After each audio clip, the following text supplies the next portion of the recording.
Okay, let's unpack this. We're starting today with a massive challenge to some of your core assumptions. Just imagine for a second. You're leading a really successful company, maybe a top-tier consulting firm, a software shop, or, an established logistics platform. Things are going well, but maybe revenue growth has sort of flatlined, and your instinct, it tells you the fix has to be internal. Better efficiency, a slightly improved product, that kind of thing. But what if that instinct is just dead wrong? What if the reason you're plateauing has nothing to do with what your team delivers and everything to do with what your executive team focuses on? That is the big executive level reframe we're tackling today. We're pulling insights from research really developed for senior leaders, for people who are focused on driving sustained, repeatable growth. Our mission here is to pull out the immediate, actionable knowledge from this framework. And it poses a pretty provocative claim. It says your core mission is not defined by the product or service you deliver. It is, first and foremost, client acquisition. That's a harsh truth. It is. But without a dedicated, consistent, and scalable system for acquiring clients, the research shows that even the best companies are destined to plateau, and eventually they begin to decline. So this isn't about optimizing, it's really about survival. And that reframing, it starts by challenging the most basic assumption you make. You, listening right now, you may genuinely believe you're in the accounting business or manufacturing or healthcare. Right. You're focused on outcomes, delivery times, the balance sheet. And the analysis says those things are critical, absolutely. But they define your operational skills. The truth is, regardless of your industry, if you want to grow, you are primarily in the marketing and sales business. Operations, as excellent as they might be, are what sustain you. They keep clients happy. But I have to push back a little on that. Isn't calling operations just maintenance a bit harsh? I mean, for a lot of businesses, the delivery is the value. If I run a high-end architecture firm, my operational excellence is exactly why clients pay a premium. So how do I shift focus without gutting the quality that defines my brand? And that's the intellectual friction, right? That's what executives wrestle with.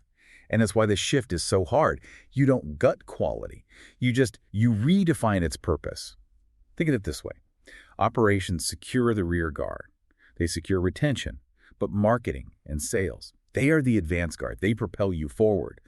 When you really internalize that, you realize that spending, say, 80% of your management time perfecting a widget that only 2% of the market even knows about is a massive failure of resource allocation. I see. So the moment you see your company as a growth engine, not just a service center, you manage your resources completely differently. Exactly. And the source material has this critical warning about early success that, it masks this underlying flaw.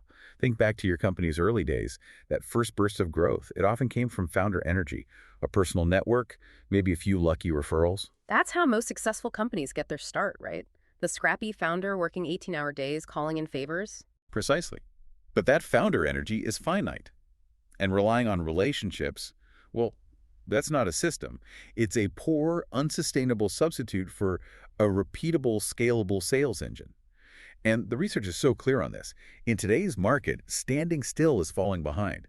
Your competitors aren't just improving their product, they're improving their ability to find and convert your ideal customer. So if you don't have a system that can run faster than theirs, you are, structurally handicapped, which is a powerful indictment of the status quo. And it leads us right into the diagnostic tool, because the claim here is really startling. It says the bottleneck isn't delivery skills, not the vast majority of the time. This is where we get really specific. The research claims that 93% of the time a company is stuck. The problem is not technical skill or product quality or even service delivery. It's insufficient marketing and sales skills, the ability to reliably attract, qualify, and close new business. 93%. That is a massive number. It suggests most executives are trying to solve an acquisition problem with an operational fix. But what about that other 7%? Who are they? That 7%, that might be a catastrophic product failure or entering a market where there's genuinely no demand. But for the 93%, the product is often good enough, sometimes even excellent.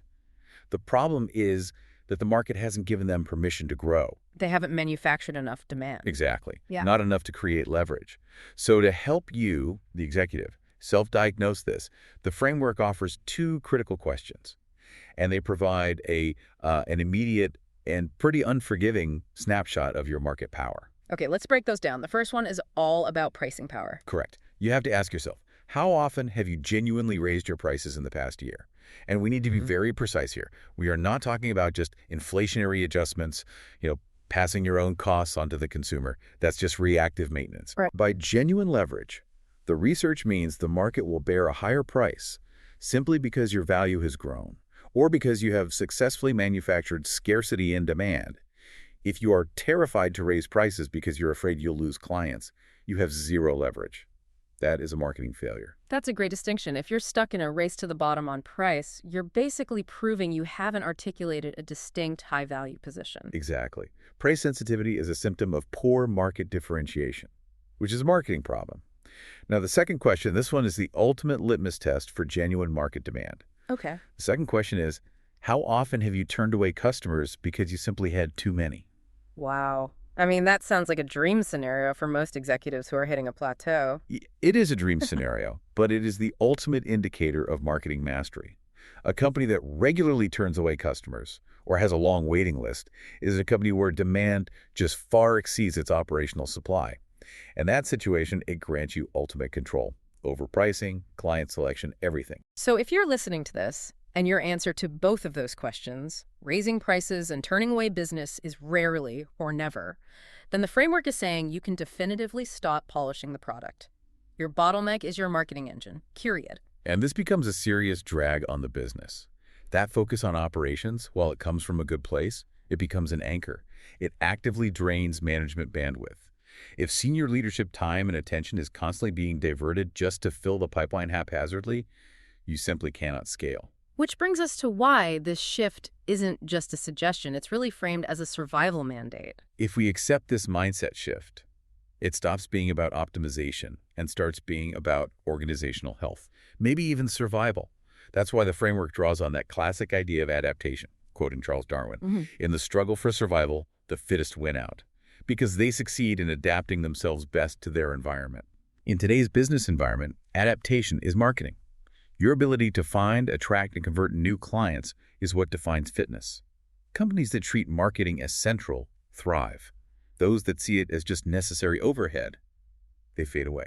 That really sets the stakes. So, okay, let's get into the actionable shift. If we accept we have to get into the marketing business, what are the first two practical steps? The first major takeaway is all about changing management behavior. It is audit your focus.